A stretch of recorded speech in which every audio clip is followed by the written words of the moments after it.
So now that we've talked a little bit about the title and kind of how to approach that, let's move on to the product description on the detail page. So the description, you get a lot of real estate here. This is usually around 2,000 characters.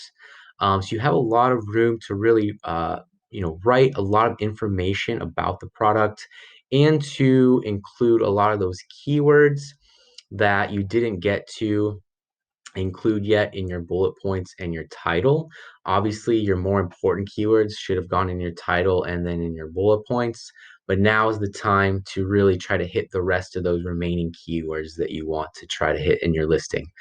All the while being informative and talking about the product, its benefits, its features, and the specs and the company bio and all that type of stuff. So um, I have an example here. So obviously, if you do not have BR or what's called brand registry on Amazon, unfortunately, you're not eligible for enhanced brand content. So you're just going to have a text description in the product description section. And you know, we like to structure ours where it's more kind of headline and paragraph based. And it just helps because you want to make this section readable to the customer and you want to make benefits and features and specs stand out as much as possible, right? No one wants to sit here and read this huge, long, one continuous paragraph. It's just from a user experience perspective, it's just terrible. And you want to make this easy to read. You want to make things selling points pop out at the customer. So even if we don't have brand registry for some brands, we will still make it look as good as we possibly can through HTML coding. That way, it's not like this, where it's just one huge long continuous paragraph.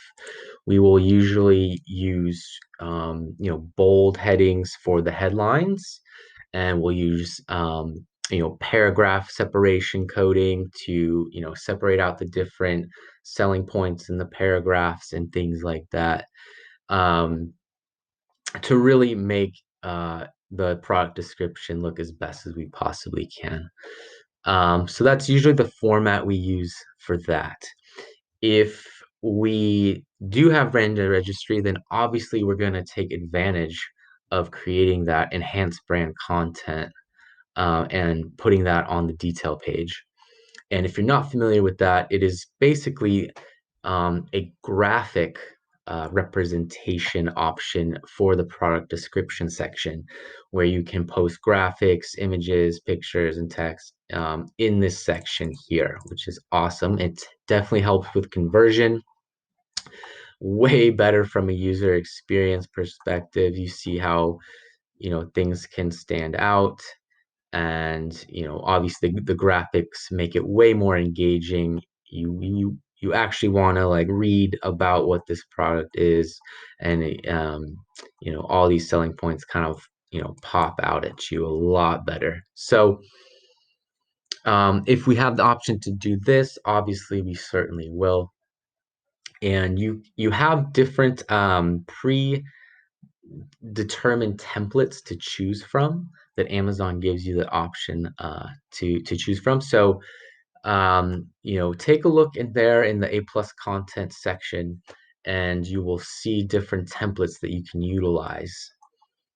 Um, and this is been shown in experience to really help with conversion and to really get those selling points across in a more engaging way to the customer. Another nice touch that I like to add a lot of times here is a comparison chart at the end as well, especially if we have a product line or a brand that has different products and that we can showcase to customers. This is great for like an upselling perspective, or to showcase other product lines available from this brand, and to kind of distinguish between the similarities and differences and different uses of the different products available. Another tip I want to add regarding the regular text description is think about mobile as well. I didn't talk much about that in these videos, but obviously people are using mobile and going on Amazon via mobile more and more. So it is of great importance to think how we're optimizing for mobile in addition to desktop, and how these things can reflect on mobile as well. And you know important when you're doing the HTML coding. I've seen some people, they put page breaks here to make it so that this text doesn't go all the way to the right, and they break it like a third of the way down, um, which is great from a desktop perspective and readability, so that the eye only has to travel here and it keeps reading and reading instead of going all the way to the right. But on mobile, those breaks can really mess with the formatting.